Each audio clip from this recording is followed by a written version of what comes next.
सोच रहे हो? कुछ नहीं। आजकल मैं देख रही हूँ कि तुम कुछ ज्यादा ही सोच रहे हो। हाँ, क्या सोच रहा हूँ मैं? यही कि तुमने मेरे पीछे जासूस लगा रखा है। जासूस? क्या बकवास कर रही हो तुम? मैं कोई बकवास नहीं कर रही हूँ, मैं बिल्कुल सच कह रही हूँ। तुमने मेरे पीछे जासूस लगा रखा है। अच्छा, अगर मैंने तुम्हारे पीछे जासूस लगा रखा है तो तुम्हारे पास इस बात का क्या सबूत है? है सबूत? सबूत है? हाँ है। सबूत है तो पेश करो ना, देरी किस बात की है? सबूत भी पेश करूंगी। और वो? और वो? और वो क्या? वो बोलो ना, और वो क्या?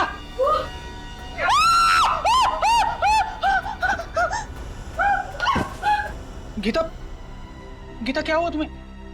गीता होश में आओ। कौन आया होगा? तरुण, क्या हुआ?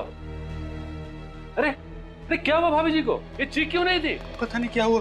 गीता, क्या हुआ तुम्हें? भाभी जी। तरुण, जल्दी से पानी लेकर आओ। जी भाभी। गीता, गीता होश में आओ। गीता, गीता होश में आओ। हाँ, तुम ठीक तो? आत्मा। आत्मा? कहाँ?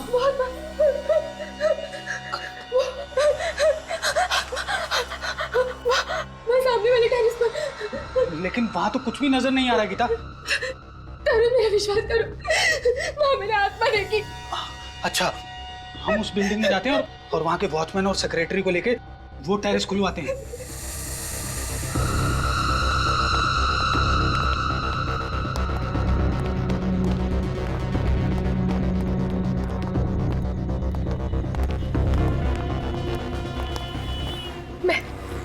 मैंने यही चलते हुए देखा था उसे। लेकिन यहाँ पे तो कुछ भी नजर नहीं आ रहा है।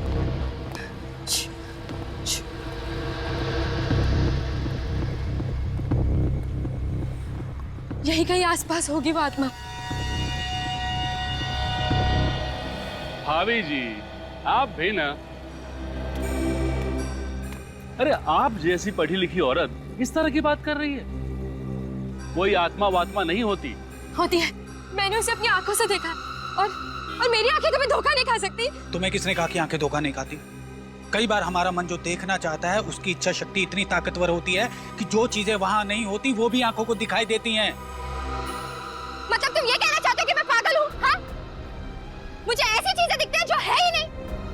देखो, तुम्हें कोई पागल वागल नहीं कहना चाहता। मैं जानती हूँ ये सब तुम्हारी ही चाल है। हाँ? पहले तो तुमने मेरे पीछे जासूस लगा दिए और अब क्या तुम्हारा कोई दूसरा नाटक है? बस करो गीता, ना जाने तुम्हारी ये शक करने की आदत कब जाएगी। वो देखो वहां पर क्या है, वो दीवार पर।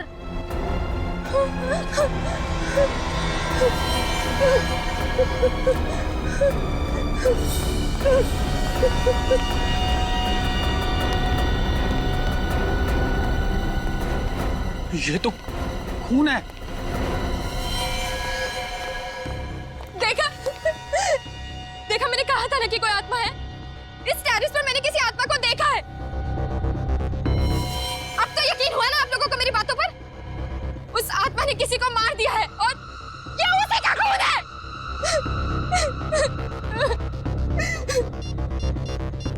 हमें सीआईडी को फोन करना चाहिए। हेलो सीआईडी, ये देखिए सर, ये देखिए ये।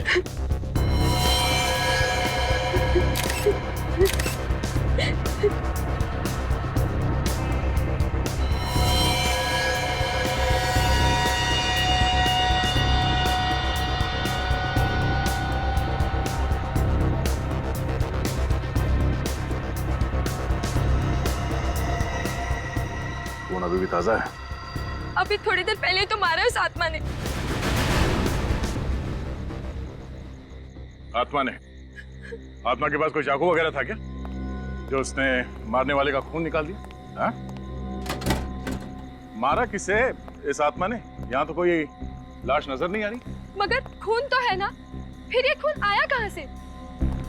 खून है, मगर इतना खून नहीं है जिससे लगे कि किसी को मारा गया है। आप मेरी बातों पर यकीन क्यों नहीं कर रहे सर? सर शायद ये खून किसी बच्चे का हो, इस छत पे खेलने आया हो और उसे चोट लग गई हो। लेकिन साहब इतनी रात को कौन सा बच्चा आएगा छत पे? यहाँ रात को कोई नहीं आता। वो आत्मा ही थी सर, उसने सफेद रंग के कपड़े पहने थे, मैंने उसे अपनी आंखों से देखा है। आत्मा के बारे में तो कुछ कह नहीं सकते, और यहाँ कोई आया जरूर था। सच सच बताओ, तुम सो तो नहीं रहे थे? साहब 15 मिनट के लिए मेरी आंख लग गई। अब तुम घर में जाके सोना, कल ही मैं तुम्हारा हिसाब करता हूँ। नहीं साहब, ऐसा मत करना, मैं रोज जाकर डबल ड्यूटी करता हूँ। अरे जाकर भी तुमने क्या कर लिया? फिर भी तो ये सब कुछ हुआ ना। सर, हमें गीता जी की बातों पे गौर कर लेना चाहिए सर। आत्माओं का कोई भरोसा नहीं है। रेडी? ये आत्मा कुछ नहीं है, कुछ और ही चक्कर लगता है। एक काम करते हैं, इस सोसाइटी के सारे फ्लैट चेक करते हैं।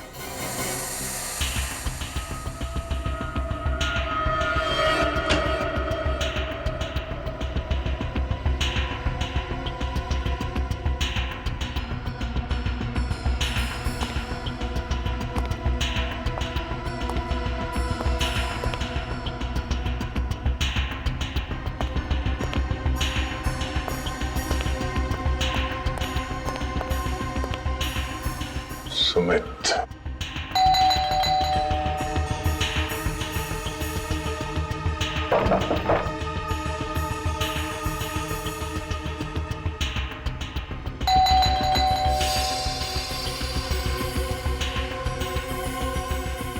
Light of. क्या हुआ सर? गड़बड़ है? कुछ गड़बड़ तो है। थोड़ी देर पहले ये लाइट चल रही थी, ये अचानक ऑफ हो गई। अंदर चल के देखते हैं।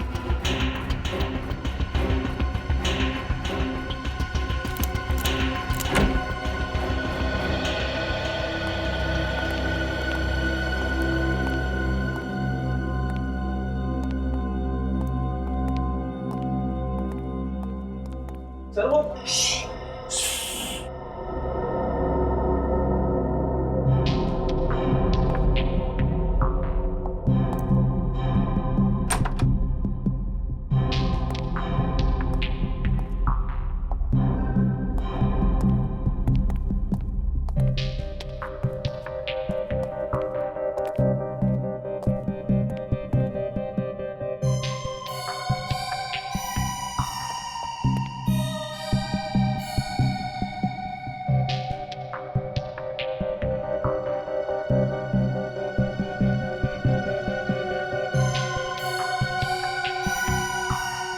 सुमित, बहुत हो गया ये छुपा छुपी का खेल। बाहर निकलो। सुमित, बाहर निकलो। बाहर निकल।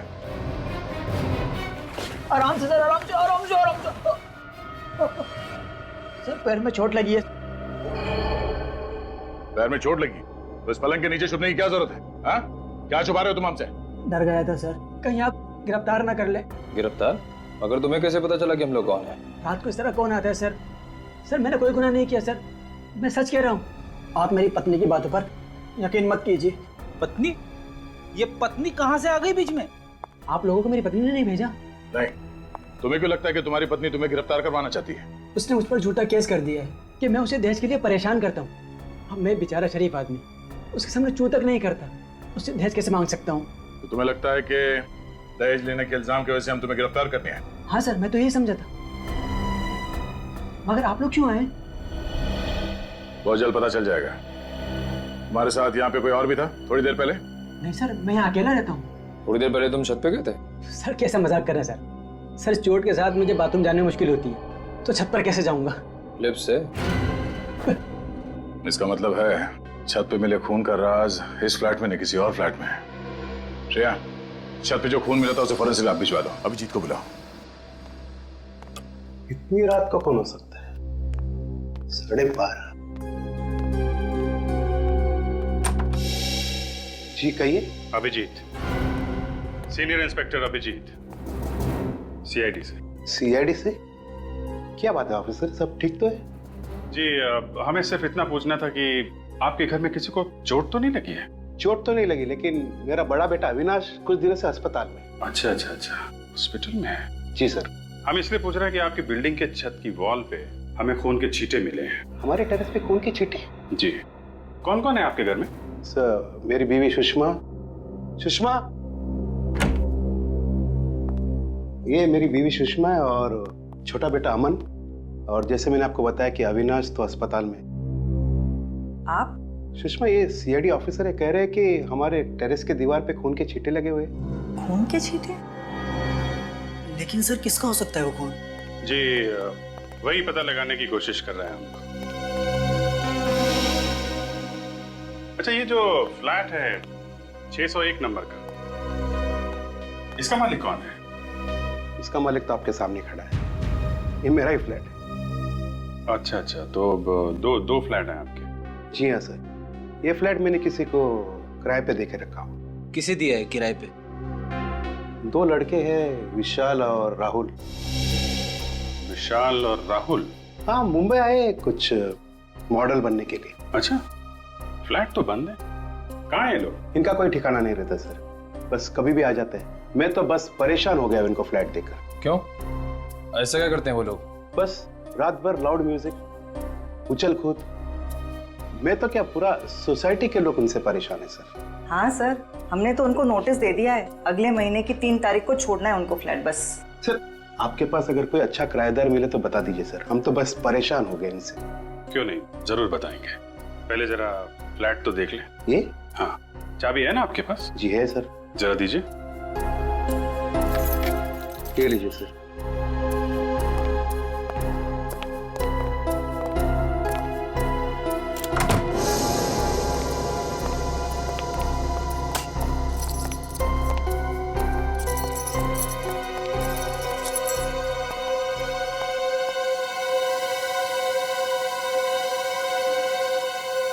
ये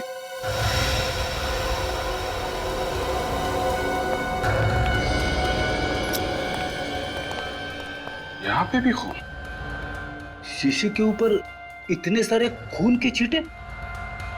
कर चेक करो। सर, ऊपर छत की दीवार पे जो हमें खून के छींटे मिले थे, कहीं वो विशाल या राहुल, इन दोनों में से किसी के तो नहीं है? हो सकता है। ये खून फ्लैट के अंदर कहाँ से आया? सर, इसके बारे में मुझे कुछ नहीं मालूम सर। विशाल और राहुल को फ्लैट देने से पहले उनके बारे में अच्छी तरीके से जांच पड़ताल की थी ना आपने? सर, अच्छी तरह से जांच पड़ताल करने के बाद ही तो उनको फ्लैट दी थी सर। सर, मानिक, ये देखिए सर, बेडरूम में इस बॉटल के पास इतना सारा खून पड़ा हुआ है।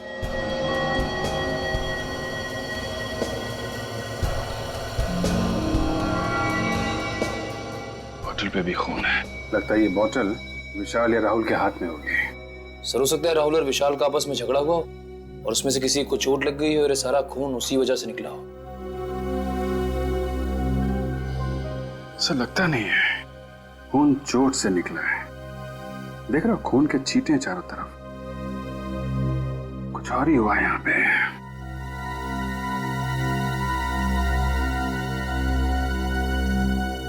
आपके पास विशाल और राहुल का फोन नंबर है? जी सर। या फोन लगाइए उनको, यहाँ बुलाइए। और सुनिए, उनको बताइएगा मत कि सीआईडी वाले यहाँ पे हैं। राहुल विशाल, समझ गए? ठीक है सर।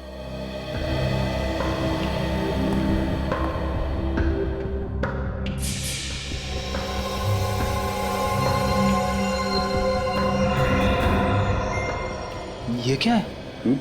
पाउडर जैसा कुछ है।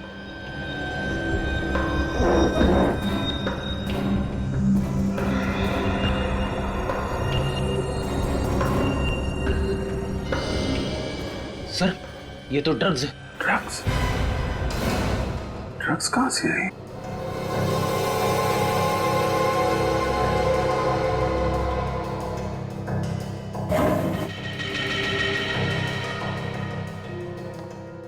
ये सारी ड्रग्स?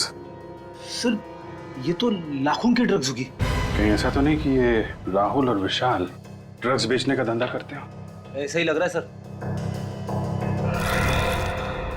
सर, ये राहुल विशाल दोनों का फोन नहीं लग रहा है सर। वो सब छोड़िए, ये क्या है? हैं? क्या है ये सब? सर, इतने सारे व्हाइट पाउडर? ये कोई मामूली पाउडर नहीं है, ये ड्रग्स का पाउडर है। ड्रग्स का। ड्रग्स? कहाँ से है ये ड्रग्स? सर, इसके बारे में मुझे कुछ नहीं मालूम सर। ये भगवान, मैं किस मुसीबत में फंस गया। सही कहा आपने, बहुत बड़ी मुसीबत में फंस गए आप। फ्लैट आपका, किराएदार आपके, फ्लैट के अंदर खून, ड्रग्स पड़ा हुआ है और आपको कुछ पता नहीं है। लेकिन मुझे कुछ नहीं मालूम है सर। इनको ब्यूरो लेके दो। सर, चलो चलो वीरू लेके चलो, चलिए आप, चलो चलिए। अजीब इंसाफ है आपका। ड्रग्स मिली मेरे किराएदार के घर पे और फंस गए मैं खुद मकान मालिक। किराए का घर तो आपका ही है ना, और ये किराए का घर आपके घर के बिल्कुल बगल में।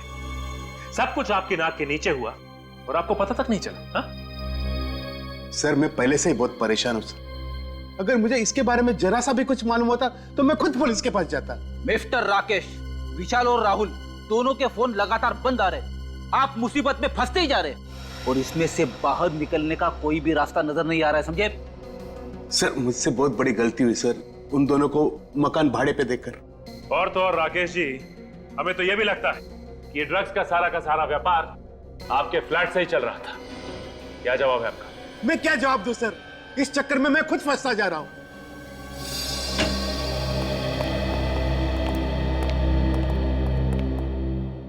जी डॉक्टर साहब। आइए भाई, आज तो आप वाकई बहुत ही अच्छे वक्त पर आए। क्या बात है सालू के साहब, इतनी गर्मजोशी से आप हमारा स्वागत कर रहे हैं? हाँ, मैं गर्मजोशी से आपका स्वागत कर रहा हूं, और वो इसलिए कि फ्रेडी साहब आज आप कम से कम अकल वाली बात करना। देखिए सालू के साहब, मैं हमेशा अकल की बात करता हूं।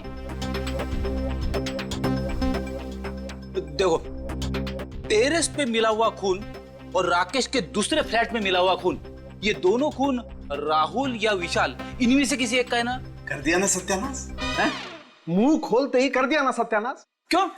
अरे हुआ ये फ्रेडी कि वो खून एक का नहीं है। एक का नहीं है? नहीं, वो खून दो लोगों का है। दो लोगों का खून? हाँ। मतलब विशाल और राहुल दोनों का खून मिला है? हाँ, टेरेस पर भी और फ्लैट पर भी दोनों खून में दो लोगों का खून शामिल है। मतलब सर ये विशाल और राहुल दोनों जख्मी थे? जख्मी नहीं थे, ये खून जख्म का खून नहीं है। जख्म का खून नहीं है ना? नहीं, कुछ और ही है ना? बिल्कुल। क्या? अभिजीत, इन लोगों को खून की खांसी हुई और ये खून उस खून की खांसी की वजह से। खून की खांसी? हाँ सचिन, टेरेस और फ्लैट में से जो खून मिला है, उन दोनों में से हमें थूक के सैंपल्स मिले। एक और बात, इस खून के सैंपल में हमें एक खतरनाक किस्म की ड्रग भी मिली है।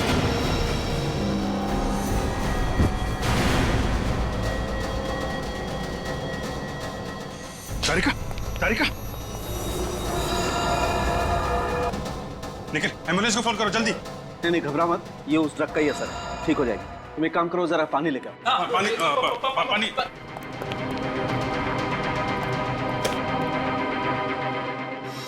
तारिका, तारिका, तारिका, यू ओके?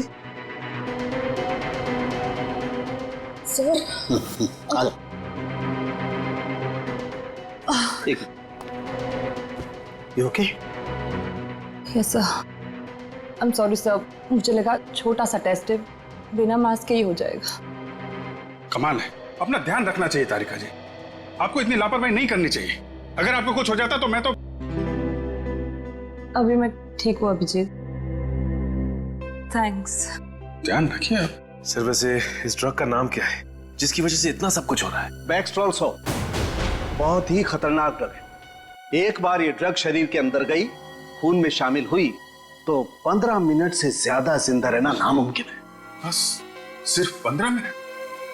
इसका मतलब ये राहुल और विशाल, इनकी तो मौत हो चुकी होगी। बिल्कुल, दोनों मर चुके होंगे। मगर ये ड्रग इनके शरीर में गया कहां से? किसी ने जबरदस्ती दिया या खुद? एक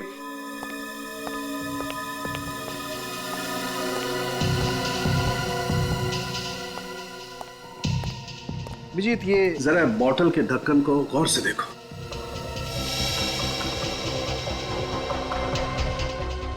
इस ढक्कन पे तो चेन है, ऐसा लग रहा है इंजेक्शन से किया गया ये चेन। एग्जैक्टली, ये इंजेक्शन से ही किया हुआ चेन है। अभिजीत, किसी ने इंजेक्शन के जरिए इस पानी की बोतल में वो ड्रग इंजेक्ट की, बिना सील तोड़े हुए, और जब उन दोनों ने इसकी सील तोड़ के पानी पिया, ड्रग्स उनके शरीर में गई, खून में शामिल हुई और 15 मिनट के अंदर इनकी मौत हो गई। लेकिन लाशें कहाँ हैं इनकी? फ्लैट के अंदर तो हम लोगों ने अच्छी तरीके से चेक कर लिया है, तो बचता है टेरेस।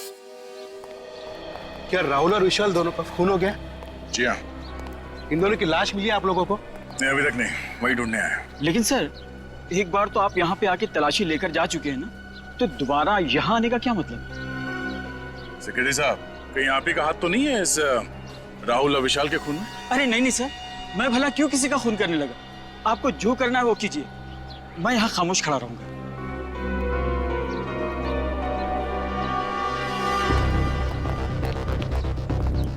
ये सब तुम्हारी वजह से हो। ना तुम उन दोनों को किराए पे मकान देते, ना आज ये नौबत आती। तुम शायद भूल रहे हो कि फ्लैट देने से पहले एनओसी तुमने दी थी। ये खून के छींटे देखो। ड्रग्स की वजह से राहुल और विशाल दोनों खास रहे होंगे, तब ये खून यहाँ दीवार पे लगा होगा। देखने से तो ऐसा लग रहा है सर, तड़प तड़प के मरे होंगे दोनों। सर समझ में नहीं आता लोग ड्रग्स लेते क्यों हैं? थोड़े से सुकून के लिए अपनी पूरी जिंदगी बर्बाद कर लेते हैं। इस केस में ड्रग्स लिया नहीं गया है, लिया गया है उस पानी के बोतल में। सर अगर इस दीवार पर खून के छींटे उनके खांसने से आए हैं, तो इसका मतलब उस वक्त वो लोग जिंदा रहे होंगे। हाँ, मगर ज्यादा देर तक जिंदा नहीं रहे होंगे। डॉक्टर सालुंके ने बताया था ना कि इस ड्रग के असर से 15 मिनट में इंसान ढेर हो जाता है। इस टेरेस को अच्छी तरह से देखो, छन मारो।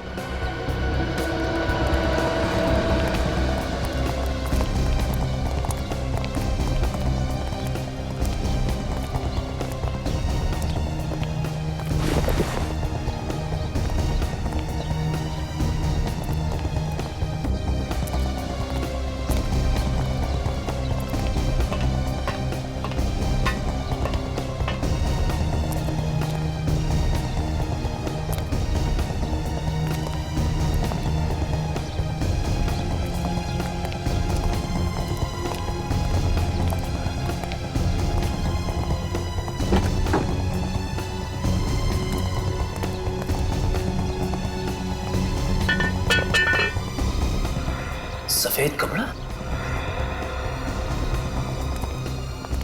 सर! हाँ निखिल, सर इस टंकी के अंदर सफेद कपड़ा मिला है।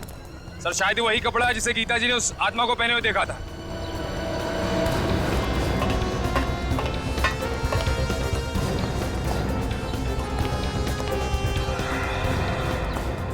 जरा देखो।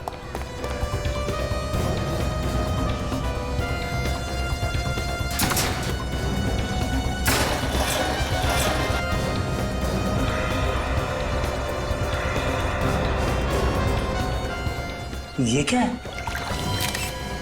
सर यहाँ पे तो लाश है। लाश? बस। लाश देखना चाहते थे ना? आइए।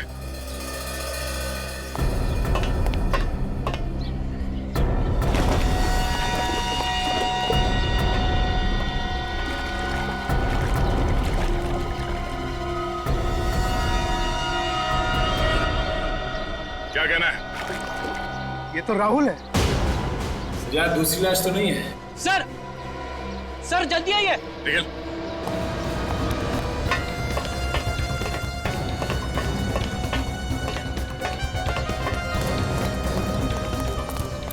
रेडी? अंदर देखिए सर क्या है।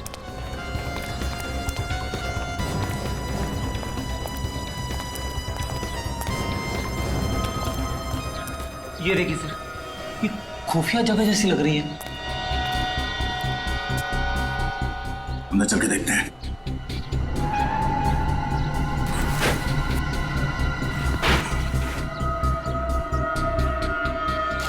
अरे दूसरी लाश यहाँ पे? मुझसे सब देखा नहीं जा रहा है। ये लाश जरूर विशाल की होगी। जरा देखिए, ये विशाल ही है ना? जी सर, ये विशाल की लाश। मेरी समझ में एक बात नहीं आई, वो दोनों लाशों को एक साथ पानी की टैंक में डाल सकता था, तो फिर? हाँ सर, दोनों लाशों को अलग अलग जगह पे छुपा के रखा है। एक वहां पे पानी की टंकी में और दूसरी यहाँ पे। मुझे लगता है वो छुपाना तो वहीं चाहता था, मगर इतने में वो लड़की गीता उसने देख लिया और आत्मा कह के चिल्लाने लगी और जल्दबाजी में घबराकर उसने विशाल की लाश यहीं पे छुपा दी। सर, आशा, क्या पता चला? सर, विशाल और राहुल पिछले 1 महीने से किसी रंजीत नाम के आदमी को रोज फोन करते थे। सर ये रंजीत एक बहुत बड़ा ड्रग पेडलर है और हर रोज बागी पार्क जाता है। रंजीत बागवी पार्क?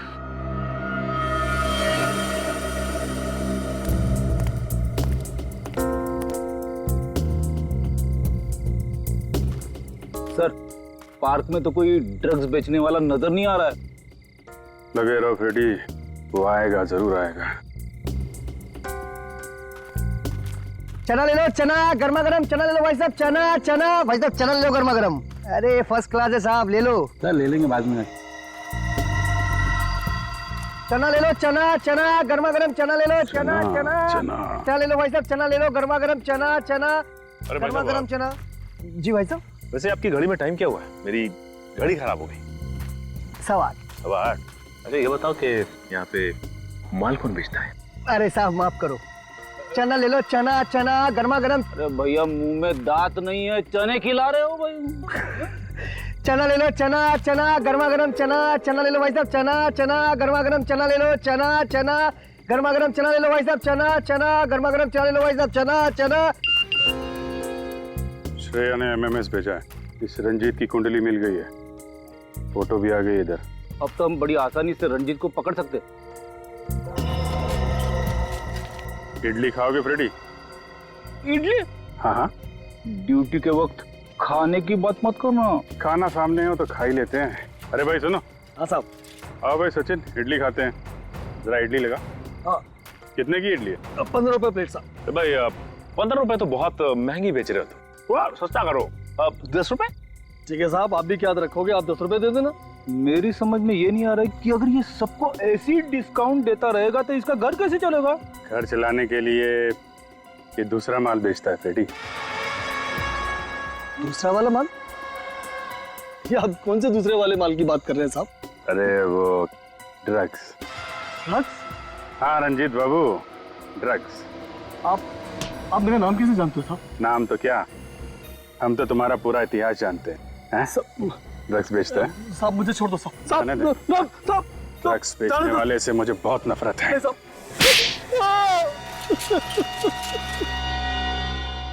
मैंने राहुल विशाल को नहीं मारा साहब, वो तो मुझे ठीक तरह से जानते भी नहीं थे। जानते नहीं थे तो उन लोगों ने तुम्हें इतने सारे फोन क्यों किए? क्योंकि वो दोनों भी मेरी तरह ड्रग्स बेचते थे साहब। उन दोनों को मैं ही धंधे में लेकर आया था, लेकिन धीरे धीरे वो मुझसे आगे निकल गए और मुझसे सारे ग्राहक छीन लिए। और इसी बात का बदला लेने के लिए तुमने उन दोनों को ऊपर पहुंचा दिया? नहीं साहब, मुझे तो पता भी नहीं है कि वो दोनों दुनिया में नहीं है साहब। वैसे अच्छा हुआ था वो दोनों मर गए। बहुत जल्दी मार्केट में वो नया ड्रग्स लेके आने वाले थे साहब। नई ड्रग्स? कौन सी? मुझे नाम नहीं मालूम साहब, तो कोई ब्राजील का ड्रग था साहब। वो दोनों मुझसे कह रहे थे कि जल्दी किसी पे आजमाने वाले हैं वो ड्रग्स। अगर उसका असर सही निकला तो उन दोनों को मालामाल होने से कोई नहीं रोक सकता। कहीं ये ड्रग पेस्टरल सॉप तो नहीं? ये ड्रग्स वो किस पे आजमाने वाले थे? मुझे नहीं पता साहब, इस बात को 1.5 महीना हो गया साहब। मुझे लगता है शायद कोई गड़बड़ हो गई होगी, इसलिए वो ड्रग्स को मार्केट में नहीं ला पाए साहब। मतलब सर, वो लोग जिस पर भी ये ड्रग्स आजमाने वाले थे उसकी तबीयत तो बिगड़ गई होगी। राहुल और विशाल का ही कोई क्लाइंट होगा। उनके क्लाइंट्स के बारे में जानते हो तुम? सर आइए आप लोग, आइए। इधर खड़े हो जाओ सब लोग, लाइन लगाओ इधर। चलिए इधर खड़े हो, इधर खड़े हो। ड्रग्स लेते हो तुम लोग हैं? नहीं सर, आपको कुछ गलतफहमी हुई है। हम लोग ड्रग्स लेना तो दूर, कभी हम लोग ने ड्रग्स देखा भी नहीं। हाँ सर, जरूर हमें कोई फंसा रहा है। सर हम तो कॉलेज में पढ़ने वाले स्टूडेंट्स हैं, हम ड्रग्स के चक्कर में क्यों पड़ेंगे सर? अच्छा, अभी पता चल जाएगा। रेडी, सबका ब्लड टेस्ट करो। नहीं सर, प्लीज हमारा टेस्ट मत कीजिए। ब्लड टेस्ट भी करेंगे और पॉजिटिव आने पे तुम्हारे पेरेंट्स को भी बुलाएंगे, ताकि उन्हें पता तो चले जिस उम्र में भविष्य बनाना चाहिए तुम लोग ड्रग्स के अंधकार में डूब रहे हो। नहीं सर, आपसे कभी ड्रग्स को हाथ भी नहीं लगाएंगे सर। अब बात समझ में आ गई है? देखो, हमारे सारे सवालों का जवाब दो तुम लोग। पूछिए सर। ये ड्रग्स कौन देता है तुम लोगों को? सर वो राहुल और विशाल, वो लोग अपने घर में पार्टी करने के बहाने हम लोग को ड्रग्स बेचते थे। तुम लोगों को मालूम है राहुल और विशाल का खून हो गया है? खून? सर हमें उसके बारे में कुछ नहीं मालूम सर। अच्छा ये बताइए कि उनकी किसी से दुश्मनी थी क्या? नहीं सर, हमें नहीं पता। हम तो सिर्फ उनसे ड्रग्स खरीदते थे, और उनके कौन से दुश्मन थे या कौन दोस्त, ये हमें नहीं मालूम। मगर उनका खून हुआ कैसे? बैक्सटेरल सॉप नाम के ड्रग्स से। बैक्सटेरल सॉप? हाँ, उन दोनों ने कभी ये ड्रग्स बेची थी तुम लोगों को? नहीं सर, हम तो इस ड्रग का नाम पहली बार सुन रहे हैं, हमने कभी नहीं लिया। सर अगर ये ड्रग्स आसानी से नहीं मिलते और अब तक मार्केट में आए भी नहीं, तो हो सकता है कि किसी सप्लायर ने ये ड्रग विशाल और राहुल को दिया। जैसे रंजीत को बुला। अभी तुम लोग जा सकते हो, लेकिन याद रखना ड्रग्स को हाथ भी नहीं लगाना है, वरना। सॉरी सर, हम लोग कभी ड्रग्स नहीं लेंगे और ना ही किसी आसपास के लोगों को लेने देंगे। ठीक है, आइए।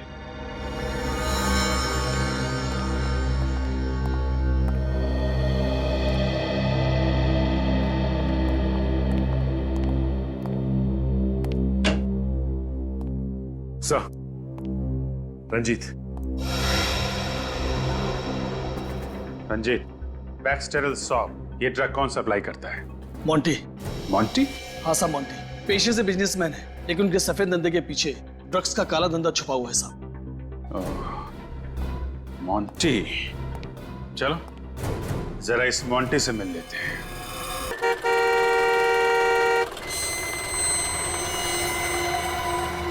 अरे रुकिए रुकिए, अरे रुकिए, कहाँ जा रहे हैं आप? मोंटी साहब से मिलना है। उनसे मिलना है तो शाम को आइए, वो अभी सो रहे हैं। कमाल है, 11 बज रहे हैं और तुम्हारे मोंटी साहब कुंभकर्ण की तरह अभी भी सो रहे। आप तमीज से बात कीजिए, हमारे साहब को कुंभकर्ण कहने की आपकी हिम्मत कैसी हुई?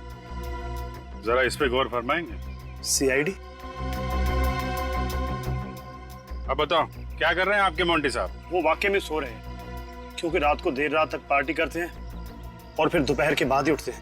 अच्छा, चलो आज देख लेते हैं कैसी नींद है तुम्हारे साहब की।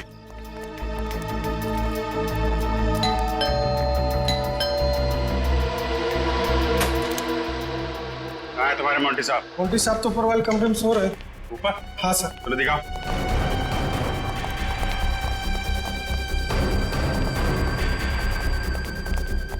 कहाँ पे? सर इस तरह।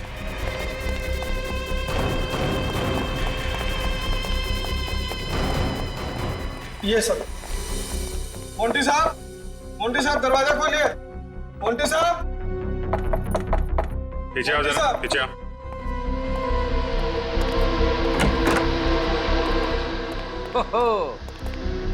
देखा सर, मोंटी साहब के ठाट बाट शराब का ग्लास हाथ में लेके ही सो गए। जगाओ इसे पूछताछ करनी है। मोंटी, ओए मोंटी, ए मोंटी, उठ। लगता है बड़ी गहरी नींद में। शराब पीते पीते सो गया। अरे खून!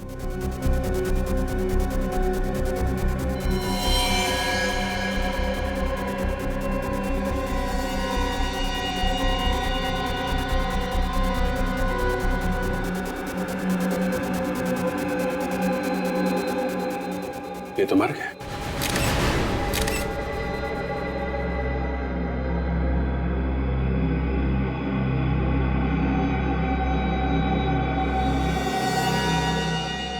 सर, ये सब देख के तो लगता है कि इसकी मौत भी उसी ड्रग से हुई है जिस ड्रग से विशाल और राहुल की मौत हुई थी। विशाल और राहुल को पानी में मिलाकर ड्रग दिया गया था। इसे लगता है विस्की में मिला के दिया गया। सर, कहीं ऐसा तो नहीं कि उन्हीं को पता चल गया था कि हम लोग मोंटी तक पहुंच जाएंगे और उसने मोंटी को भी मार दिया? हाँ, मगर है कौन ये खूनी जो हर बार हमसे एक कदम आगे रहता है? आप लोगों का अंदाजा एकदम सही था। इस मोंटी का खून भी उसी बैक्सटेरल सॉप नाम की ड्रग से हुआ है जिससे विशाल और राहुल का खून हुआ है। ओह, और इस बार वो ड्रग इसे पानी में नहीं विस्की में मिला के दी गई है। बिल्कुल सही अभिजीत, विस्की का वो पैक जिसे पीते पीते बेचारा लंबी नींद सो गया। सर, इसका मतलब खूनी मोंटी के कोई आसपास वाला ही आदमी था जो मोंटी के इतना करीब था कि उसकी विस्की में वो ड्रग मिला सके। और वो पास वाले खूनी तक पहुंचने का बस एक ही जरिया है, वो पीली इंक। पीली इंक? अब ये क्या चक्कर है? चक्कर नहीं है बाप, ये पूरा का पूरा केस ही दिमाग को घुमा देने वाला। इस मोंटी के पेट से और विस्की के गिलास से हमें उस ड्रग के अलावा पीली इंक के कुछ ट्रेसेस भी मिले। विस्की में पीली इंक? ये विस्की में इंक मिला के पीने का नया फैशन है क्या? अरे मेरी तरफ देख के क्यों पूछ रहा है? तुम्हें मालूम है ना, मैं शराब को हाथ भी नहीं लगाता। आपकी तरफ देखने का मेरा ये मतलब नहीं था सर। ठीक है, ठीक है। अच्छा सर, ये इंक क्या जहरीली थी जो मोंटी की विस्की में मिलाई गई? नहीं सचिन, ये इंक बिल्कुल जहरीली नहीं थी। अगर ये जहरीली नहीं थी तो फिर मोंटी की विस्की में से मिलाया क्यों? मेरे ख्याल से खूनी इस ड्रग को पीली स्याही की खाली बोतल में लेकर के आया होगा, और जब वो ये ड्रग पीली स्याही की बोतल में डाल रहा था तो उस बोतल में पहले से ही उस स्याही के कुछ बूंदे रही होंगी और वो उस ड्रग के साथ साथ मिल गई, और जब उसने ड्रग विस्की में मिलाई तो ये पीली स्याही भी ड्रग के साथ साथ विस्की में घुल गई। मगर सर ये किस तरह की इंक है? मैंने आज से पहले कभी किसी को इस तरह पीली इंक का इस्तेमाल करते हुए नहीं देखा। वो इसलिए बच्चे कि पीली इंक अधिकतर कैलीग्राफी में इस्तेमाल होती है। कैलीग्राफी? कैलीग्राफी मतलब? फ्रेडी सर, जब अक्षरों को सुंदर बनाने के लिए एक इंस्ट्रूमेंट से यूं घुमा कर लिखा जाए तो इस लिखावट को कैलीग्राफी कहते हैं। अरे वाह तारिका जी, आपको कैलीग्राफी भी आती है? आपने कभी बताया नहीं। मैं भी कुछ बता दूं आपको? जी बताइए। ये पीली इंक बहुत कम दुकानों में मिलती है। बहुत कम दुकानों में मिलती है? ये बड़ी अच्छी बात बताई आपने डॉक्टर साहब, इससे तो हमारा काम काफी आसान हो गया। Excuse me. जी कहिए। पीली इंक है आपके पास? कौन सी वाली? वो कैलीग्राफी वाली पीली इंक। सुना सिर्फ आपकी दुकान पे ही मिलती है? हाँ हाँ, ये वाली पीली इंक? हाँ। ये हमारे यहाँ नहीं मिलेगी तो और कहाँ मिलेगी? सही निशाने पे लगा आपका तीर, वरना आप घूमते ही रह जाते, क्योंकि ये सिर्फ हमारी दुकान पे ही मिलती है। अच्छा, ऐसी क्या खास बात है इस इंक में जो सिर्फ आपकी दुकान पे मिलती है? एक तो मांग कम है, विदेशी मंगानी पड़ती है और अपने देश में बनती नहीं है। मांग कम है तो फिर तो इसे खरीदने वाले लोग भी कम ही होंगे। हाँ, 2-4 जन है वही खरीदते और वही खरीदने आते। आप लोगों को क्या नया नया शौक लगा है कैलीग्राफी का? नहीं नहीं, हमें कैलीग्राफी का कोई शौक नहीं है, हम लोग CID से हैं। CID? इंक नहीं चाहिए? नहीं नहीं, इंक नहीं चाहिए, इंक खरीदने वाले चाहिए। आपने जिन जिन लोगों को इंक बेची है उनके नाम और नंबर हैं आपके पास? नाम नंबर चाहिए, इंक नहीं चाहिए। इंक नहीं चाहिए, सिर्फ नाम और नंबर चाहिए, है ना आपके पास? हाँ है ना, बल्कि हम लोग तो कई बार इंक उनके घर पे देके आते हैं। वैसे बात क्या है सर? ये बड़ी लंबी कहानी है और हमारे पास वक्त भी बहुत कम है, आप बस नाम और नंबर दीजिए। हेमंत, प्रिया, अभिषेक। हाँ? ये तो हमारी आंखों के सामने ही था और हम इसे देख नहीं पाए। इस वक्त कौन आ गया? आप लोग यहाँ? खूनी पकड़ा गया क्या? जी हाँ, उसी को पकड़ने आए हैं यहाँ पे। खूनी को पकड़ने आए, वो भी हमारे घर में? क्योंकि खूनी आपके घर में ही है। आप लोग फिर से आ गए, क्या बात है? देखो ना राकेश, ये लोग कह रहे हैं कि खूनी हमारे घर में है। आप कैसी बातें करते हो? जरा सोच समझ के बात कीजिए। हम सोच समझ के ही बात कर रहे हैं। खूनी आपका बेटा अमन है। नहीं नहीं, ऐसा नहीं हो सकता, आपको जरूर कोई गलतफहमी हुई है। मेरा बेटा अमन खूनी? जी हाँ, आपका बेटा अमन। अमन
रुक जा, रुक जा।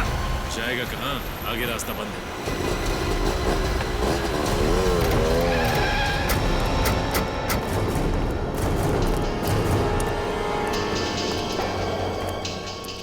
भाग रहा था? हा? भाग रहा था?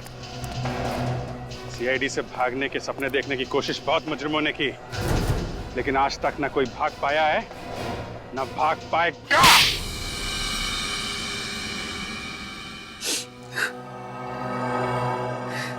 सर, मैंने जो कुछ भी किया अपने भाई अविनाश, उसकी हालत का बदला लेने के लिए किया। ऐसा क्या किया था उन लोगों ने तुम्हारे भाई के साथ? सर, उन दोनों की वजह से आज मेरा भाई हॉस्पिटल में कोमा में पड़ा हुआ है। तुम्हारा भाई कोमा में? हाँ सर। एक दिन मैंने उन दोनों को बात करते हुए सुन लिया था। वो दोनों कह रहे थे कि बेचारा अविनाश बेवजह ही बलि का बकरा बना। उन दोनों ने वो पेक्स्ट्रल सॉल्व नाम की जो ड्रग थी वो सबसे पहले मेरे भाई पे आजमाई। और इस बात का बदला लेने के लिए तुमने उसी ड्रग पेस्टेरल सॉप की मदद से खून पे खून करना शुरू कर दिया। पहले विशाल का, फिर राहुल का और फिर मोंटी का। हाँ सर। सबसे पहले मैंने डुप्लीकेट चाबी बनवाई और उसी की मदद से वो ड्रग चुराई। और जैसे ही मौका मिला मैंने राहुल और विशाल की बोतल में मिला दी। और जैसे उनकी तबीयत खराब हुई मैं उन्हें हवा खिलाने के बहाने छत के ऊपर ले गया। और मोंटी? सर मोंटी अपनी दरिया दिली के लिए बहुत मशहूर था। एक दिन मैं उसके घर डोनेशन मांगने के बहाने गया और वहाँ मौका पाते ही मैंने उसकी विस्की में वही ड्रग मिला दिया जिस ड्रग को बेच कर वो अमीर बनना चाहता था। इतनी कम उम्र में 3-3 खून किए तुमने, एक बार भी तुम्हारे हाथ नहीं कांपे? बिल्कुल नहीं सर। सर अगर मेरा बस चले ना तो इस देश में हर एक ड्रग्स बेचने वाले को उसी ड्रग से मौत के घाट उतार दूं। आप जानते नहीं है सर, इस ड्रग की वजह से न जाने कितने घर, कितनी जिंदगियां बर्बाद होती हैं। और आज मेरा भाई हॉस्पिटल में है, वो कोमा में पड़ा है सर। पता नहीं वो इस कोमा से कभी बाहर निकल भी पाएगा या नहीं। सर माना कि मेरे बेटे ने 3-3 खून किए, लेकिन जिन लोगों को इसने मारा है वो भी तो अच्छे लोग तो नहीं थे ना सर। आप भी तो उन्हें गिरफ्तारी करने वाले थे ना। ये ठीक है कि जिन लोगों को इसने मारा है वो अपराधी थे, लेकिन इंसाफ पाने का जो तरीका इसने अपनाया है वो गलत था। इसे हमारे पास आना चाहिए था। तो अब आप क्या करेंगे सर? क्या मेरे मासूम बेटे को फांसी पे चढ़ा देंगे? देखिए इसका फैसला तो अब अदालत ही करेगी। वैसे 3-3 खून की सजा तो फांसी ही होती है।